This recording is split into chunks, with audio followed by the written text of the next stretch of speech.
talk about what the facts are as I know. Did you ever have any doubts in that process that this was not a legitimate appropriation? No, if I had, I would have vetoed it, which I testified to. But once we became aware that, in my view, it was inappropriate, we asked for the money back from the college, and the college sent it back.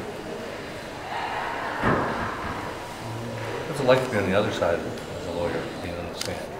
It's always good to be part of delivering justice. Well, Governor, you served in the legislature, you know the budget process. Aside from the legalities, do you think what Ray Sansom did was wrong? Aside from the legalities, I think the legalities are the entire issue. I Well, can't put that that's aside. the issue here, but I mean, there's right and wrong aside from the law. Mm-hmm. Well, we'll let the jury decide. Would you have done something like that for the Tampa Bay area when you were a state senator if you had a campaign supporter in the business? No.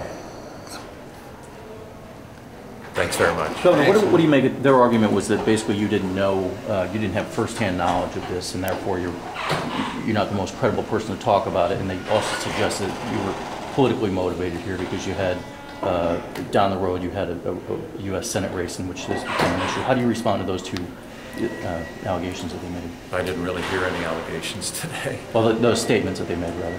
Well, I think that what's important to stay focused on as it relates to this trial is what the outcome is and what's right for the people of Florida.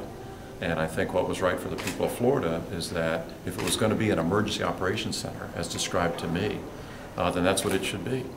And if that was not the case and it was for some other purpose, then the money ought to be returned to the people of Florida, which ultimately it was. At any time subsequent to this, have you had conversations with Ray Sansom? I mean, you call him up and say, hey, thanks a lot, Ray.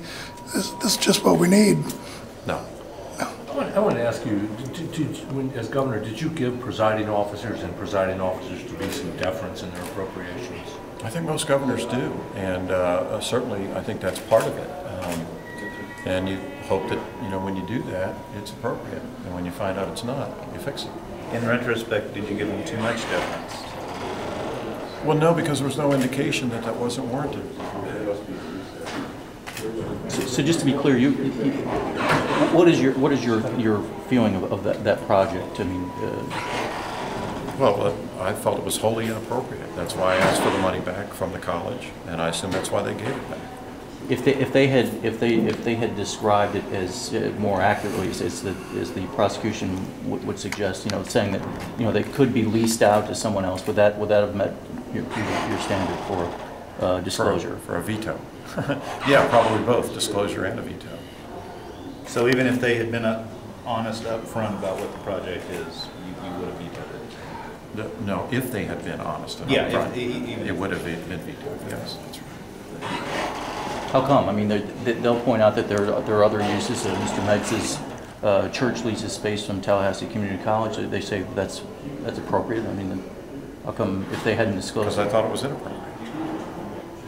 How come? Because it seems to me that it was inappropriate. I mean, if they're going to describe to the governor's office and the budget office that it's going to be used for a certain purpose, and in fact it's going to be used for something else, that's the first clue that maybe it's inappropriate. But the fact that, as we have later learned, that was the case, it was clear to me that had we known that beforehand, it would have been vetoed first. Do you think, Governor, you heard that the defense tried to limit your testimony because they're saying you hold undue weight with the jury. You're a highly recognizable figure. And they went into the arguments why they thought yours is irrelevant. What do you think? I mean, what do you think of that? Do you hold undue weight in a situation like this? I don't believe so. I'm here just to tell the truth and to recall the facts as I know them, and whatever weight is given to it by the jury. I'm just a citizen. Thanks, guys.